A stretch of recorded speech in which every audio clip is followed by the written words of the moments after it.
Et buongiorno a tutti, je suis ravie de te retrouver, de vous retrouver pour une nouvelle transmission.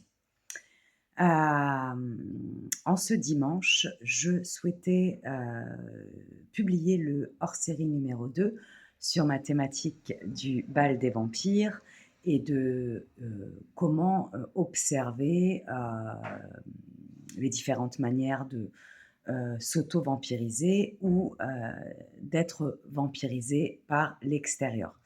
J'ai pas eu trop le temps, ce week-end parce que je suis en mouvement, je suis en déplacement. Donc je vous le publie très, très rapidement dans la semaine qui arrive, promis. Mais j'avais pas envie de vous laisser comme ça, donc j'avais quand même envie de faire une transmission en lien avec, les énergies de la semaine à venir. Voilà. Comme d'hab, bien évidemment, ne prends que ce qui résonne en toi et pour toi et laisse de côté le reste. Et puis, si ça résonne pour toi, tu t'abonnes, tu commentes, tu likes, tu partages, tu fais bien tout ce que tu as envie de faire. C'est parti. Alors, pour cette semaine du 10 au 17 novembre 2025, quels sont les messages pour cette semaine? C'est parti. La gratitude. Ah bah ça déjà, ce mot, moi, je trouve qu'il est merveilleux. Hem, la carte explique que la gratitude, c'est une formule magique qui attire la prospérité et la réussite. Moi, j'ai envie de te dire avec cette première carte de la gratitude, il va y avoir plusieurs possibilités pour la semaine à venir. Soit, tu vas enchaîner les bonnes nouvelles, les belles rencontres, les cadeaux de la vie, aussi simples soient-ils. Un nouveau contrat signé, un nouvel emploi, une séparation qui va te libérer.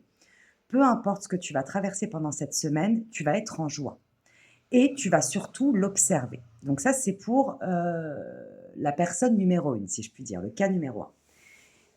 Donc tu vas être observatrice, observateur de toute la chance, de toutes les récompenses, de toutes les opportunités, de toutes les ouvertures, de tous les cadeaux, que tu reçois de la vie et tu vas être donc, de ce fait, parce que tu vas être assez conscient de tout cela, en profonde gratitude.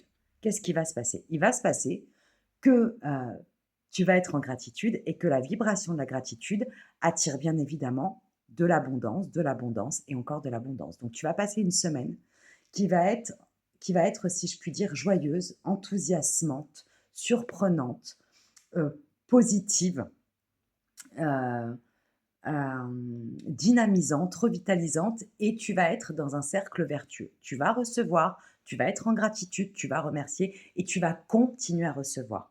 Donc pour la personne numéro 1, continue sur cette lancée-là parce que c'est ça la vie, c'est être en gratitude.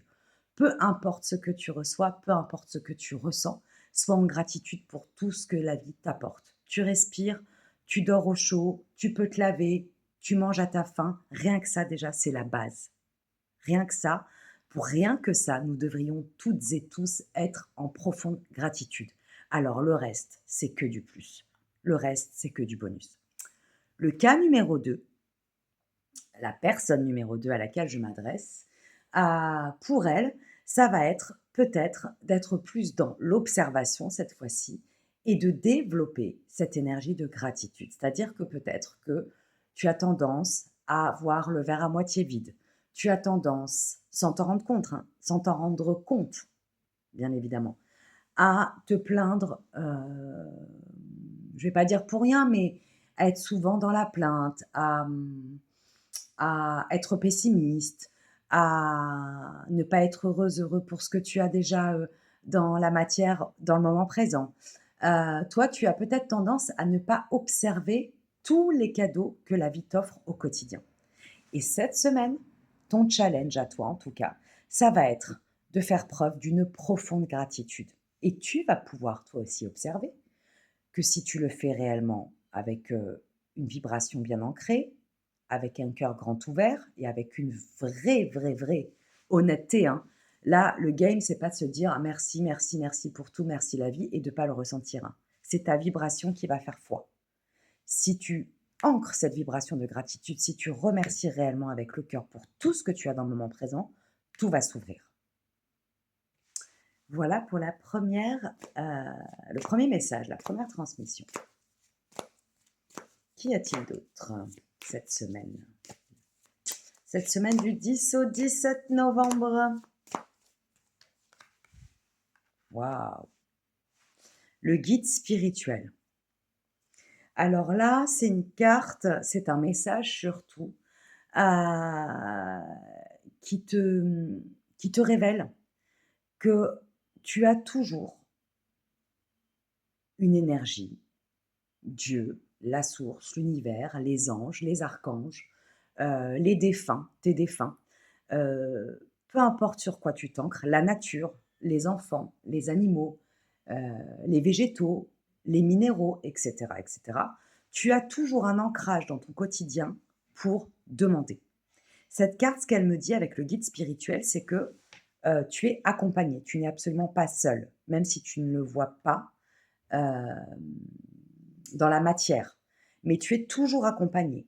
Et en fait, cette carte, ça me transmet que l'univers, la source, Dieu, est en train de te partager un message puissant qui est demande et tu recevras. N'hésite pas à demander, n'hésite pas à prier. Cette carte, elle te demande qu'est-ce que tu attends de la source, qu'est-ce que tu attends de la vie, qu'est-ce que tu attends de toi-même, qu'as-tu à demander à Dieu, qu'as-tu à demander à l'univers. Eh bien, fais-le, prie, demande, pose des questions, demande des réponses et tu vas être exaucé. Tu es accompagné, tu es protégé, tu es entendu. Voilà ce que te dit cette carte. Voici en tout cas le message transmis par cette vibration et par cette énergie. C'est ce que je ressens pour toi. Donc vraiment, euh, n'hésite pas à demander, n'hésite pas à prier, n'hésite pas à communiquer en tout cas avec l'énergie qui est la plus juste pour toi pour communiquer, peu importe comment tu l'appelles, peu importe comment elle est symbolisée dans ta réalité. C'est ça ce que je veux dire, que ce soit euh, visible ou non à l'œil nu. Et là, je te parle vraiment plutôt de vibrations invisibles à l'œil nu. Donc vraiment, n'hésite pas à demander, n'hésite pas à dire ce que tu attends, ce que tu souhaites, ce que tu désires et à le poser vraiment dans ta vibration. Pareil, comme pour l'histoire de la gratitude, on ne prie pas pour prier, hein, on ne demande pas pour demander. On vibre la demande, on vibre la prière, on vibre euh, la question. C'est important que ce soit ancré dans chacune de tes cellules, que tu sois pleinement en honnêteté avec cette vibration. Il y a plein de gens qui disent je prie, il ne se passe rien, je demande, il ne se passe rien, je fais, il ne se passe rien. Mais qu'est-ce que tu vibres réellement au fond de toi? Tu vibres de la joie ou tu vibres de la peur? Tu vibres de la confiance ou tu vibres du pessimisme? Tu vibres de l'amour ou tu vibres de la colère? Tu vibres de l'illimité ou tu vibres du limitant? C'est important en fait d'observer avant tout ta vibration et de faire tes demandes et tes prières. Et je peux t'assurer vraiment, alors je ne sais pas si c'est le bon mot, mais j'en suis convaincue en tout cas, que tu vas être entendu et que tu vas voir dans la matière comment tu vas être exaucé. Observe bien. Notre message, s'il vous plaît, l'ami. Celle-là, elle tombe souvent ces derniers temps. C'est toujours la même histoire. J'en reviens à cette vibration de faire la paix avec toi-même, t'apaiser, te détendre émotionnellement, psychologiquement, mentalement, énergétiquement, dans ton corps. Lâche prise, accepte-toi tel que tu es. N'aie plus honte de ton passé, n'aie plus honte de tes échecs, n'aie plus honte de tes soi-disant erreurs, n'aie plus honte de ce qu'on t'a peut-être aussi fait subir, n'aie plus honte, accueille le tout, pardonne-toi. Voilà ce qu'elle te transmet, cette carte de l'ami, ce message, c'est cette semaine, on est en plein dans les énergies, en plus encore de la pleine lune pendant encore 3 semaines à venir. Pardonne-toi, libère-toi, arrête de t'emprisonner, parce que la seule personne qui te met en prison, c'est toi. Tu peux te raconter n'importe quelle histoire sur ton entourage, etc. L'entourage, en général, n'est qu'un miroir que tu te choisis pour te montrer où tu en es, que tu l'acceptes ou non, ma pépite. Donc l'ami, c'est un message qui te pousse vivement à faire la paix avec toi, à t'accueillir, à t'accepter, à te parler, à pleurer, à rire, à hurler. Va dans la nature, bouge, prends un temps avec toi, écris, danse, lis, repose-toi, va nager, peins, je ne sais pas, mais fais-toi du bien. Voilà. Et reconnecte-toi à toi une bonne fois pour toutes. Et accueille-toi, accueille-toi. Tu n'es pas au-dessus des autres, mais tu n'es absolument pas pire que qui que ce soit. Tu es humaine, tu es humain. Accueille-toi dans ta singularité. Accueille-toi dans le fait que tu es unique au monde. Ça, c'est quand même pas rien. Et accueille-toi dans toute ta beauté. Même ta laideur est belle. Quand tu vas accepter que tes parties obscures sont belles, tu vas voir comment tu vas changer ta réalité au quotidien. Est-ce que j'ai un autre message?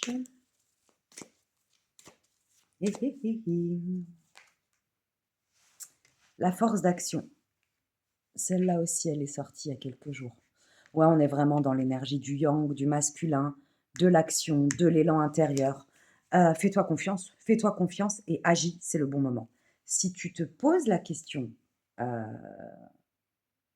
pour une action précise, pour un nouveau projet, pour un nouveau départ, pour une séparation, pour une rencontre, pour envoyer un message à quelqu'un, alors bien sûr, hein, en ayant pris le temps de réfléchir, de se poser, de ralentir, pour déclarer ta flamme peut-être, c'est ce que j'entends aussi, pour accepter une invitation, en tout cas pour changer quelque chose dans ta réalité, pour aller de l'avant, c'est le moment de prendre ton élan.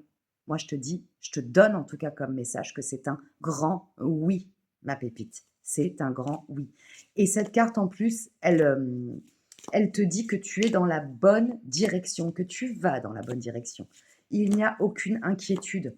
Fais les choses avec audace, enthousiasme et joie et tu vas voir que quoi qu'il arrive, tu sauras à chaque instant redresser la barre. Voilà, il n'y a pas d'échec, il n'y a pas d'erreur, il y a juste des apprentissages. C'est ce que je reçois aussi avec la force d'action. Alors actionne et tu verras que la voie va s'ouvrir, que le chemin va s'ouvrir à toi et tout va s'enchaîner de la meilleure manière qui soit. Allez, une dernière carte. Waouh! Le perfectionnisme. Bah là, c'est très clair, hein.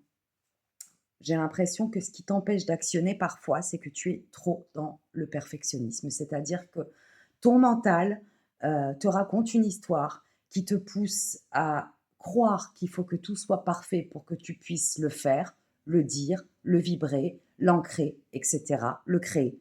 Et en fait, le perfectionnisme, souvent, ça te barre la route à vivre le moment présent. Donc, ce perfectionnisme, la carte du perfectionnisme, me transmet pour toi comme message qu'il est temps de renoncer à cette croyance limitante d'être parfaite. D'être parfait, ça n'existe pas. Tu es humaine, tu es humain, point barre. Et l'humain est imperfection. C'est ça aussi l'acceptation de soi. Donc, lorsque tu vas te libérer de ce perfectionnisme toxique, limitant, qui t'embrouille, j'entends, au niveau du mental, tu vas pouvoir relâcher tes tensions, ton anxiété, tes peurs, la rumination au niveau du mental égotique. Et tu vas voir tout l'espace que ça va créer à l'intérieur de toi. Lâche ce foutu perfectionnisme. Ça n'existe pas. Et vis le moment présent. Comme les enfants. Tu crois qu'un enfant, il se pose la question de si son dessin va être parfait, si lorsqu'il va sauter dans une flaque d'eau, il va pas être mouillé, si lorsqu'il se roule dans la boue, il va pas être sale, il s'en tape l'enfant. C'est l'adulte rigide, contrôlant, qui le bloque dans son élan, qui le bloque dans sa joie, qui l'empêche d'être qui il est depuis toujours. Reconnecte-toi à ce môme intérieur. De toute façon, en ce moment, on est beaucoup dans l'énergie de l'enfant intérieur, hein. Il a besoin que tu le libères, que tu l'entendes, que tu l'observes. Et c'est encore. Un enfant qui apprend à marcher, il se casse la figure des dizaines et des dizaines de fois. Il se relève, il y retourne, point barre. Lâche-moi ce sale perfectionnisme, bordel. Et fais ce que tu as envie de faire. On s'en fout que ce soit pas parfait. L'essentiel, c'est que tu aies pris ton pied. Voilà ce que j'entends aussi. Il fallait que je te dise. Allez, une dernière carte peut-être quand même. Waouh! Ouh, bah. La sexualité sacrée. Vivre l'amour corps et âme offre un sentiment d'unité. La sexualité sacrée, attention, ça peut être, sur le premier message que je reçois, ça peut être vraiment en lien avec, cette semaine, tu vas, vivre une sexualité beaucoup plus épanouie, ou tu vas découvrir une sexualité beaucoup plus alignée avec qui tu es aujourd'hui, dans l'équilibre, dans le respect de ton corps, dans le respect, de ton mouvement, dans ton oui, dans ton non. Tu vas te sentir beaucoup plus en lien avec ton partenaire ou avec ton nouveau partenaire. Tu vas peut-être totalement redécouvrir une autre façon de vibrer et de faire l'amour. Cette carte de la sexualité sacrée, elle me parle aussi énormément de créativité. Parce qu'en fait, l'énergie sexuelle, avant tout, est une énergie de création, une énergie de beaucoup, très en lien, je ne sais pas si c'est très français ce que je viens de dire, qui est très en lien avec tout ce qui est de l'ordre du créatif. Alors bien évidemment, faire l'amour, la première création divine, c'est la vie, c'est faire des enfants. Mais l'énergie sexuelle, lorsque tu sais bien l'utiliser et que tu ne l'envoies pas dans tous les sens, que tu la dilapides pas, j'entends, tu crées de merveilleuses choses dans la matière. Donc là, je me connecte aussi à des personnes qui ont besoin d'entendre cela. Cette énergie sexuelle en toi qui bouillonne, utilise-la de manière consciente pour ta propre créativité, pour peindre, pour dessiner, pour chanter, pour danser, hem, pour créer une nouvelle activité en lien avec ton corps, pour tester une nouvelle activité en lien avec le corps. En tout cas, sois créatif et ne te limite plus. La carte de la sexualité sacrée me parle aussi beaucoup de l'énergie du feu, de l'énergie masculine qui bouillonne dans ton ventre. Le ventre, c'est le deuxième cerveau, hein. Lorsque tu vas libérer ta tête, ton mental égotique, les ruminations, que tu vas avoir beaucoup plus de clarté, tu vas libérer aussi ton chaudron, ton ventre, ton deuxième cerveau. Et là, tu vas pouvoir créer de magnifiques choses dans la matière. Ça me dit aussi que tu n'as plus besoin d'avoir peur de ta propre sexualité. Tu n'as plus besoin d'avoir peur euh, de savoir te protéger dans ta sexualité et de savoir te libérer dans ta sexualité. Ça me dit ça aussi. Donc lâche-toi, expérimente, sois audacieux, que ce soit à travers ton corps, à travers ton art, à travers ta voix et à travers tout le reste, j'entends. Voilà, je vais m'arrêter ici. C'est magnifique. Je te souhaite une magnifique semaine aussi, une magique semaine, pleine de sensations, pleine d'émotions, pleine d'acceptation, pleine de création, pleine de jouissance, pleine de joie et d'enthousiasme. Reconnecte-toi à cet enfant à l'intérieur de toi qui n'attend plus que toi, ma pépite. Je t'embrasse bien fort et je te dis à tout vite pour de nouvelles aventures et de nouvelles transmissions. Ciao, ciao.